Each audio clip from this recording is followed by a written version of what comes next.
சோழ நாட்டு தேவார பாடல் பெற்ற காவிரி தென்கரை தலங்களில் 88வது தலமும் 205வது தேவார பாடல் பெற்ற தலமுமான திருவாரூர் கோவிலுக்குள்ளேயே இருக்கக்கூடிய கோவில். மேற்கு பார்த்த கோவிலாக இருக்குது. இது தென் பிராகாரத்தில் இருக்குது. அசலேஸ்வரர் கோவில். இந்த கோவில் மேற்கு பார்த்த வகையில் இருக்கும். திருவாரூர் அறநெறி அப்படின்னு குறிப்பிடப்படுது. இறைவன் பேர் அகிலேஸ்வரர், இறைவி பேர் வண்டார்கொல்லி.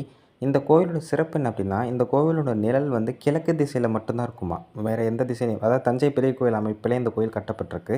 செம்பியன் மாதேவியரால் கட்டப்பட்ட கோவிலாக இது சொல்லப்படுது. இறைவன் கல்வெட்டில் திருவரநெறி ஆழ்வார் அப்படின்னு குறிப்பிட்றாங்க. நமிநந்தி அடிகள் விளக்கேற்றிய தலம். விரண்மிண்ட நாயனார் மெய்க்காவலராக இருந்த கோவில். செருத்துணை நாயனார் மாலை கற்ற தொழில் செய்த இடம்.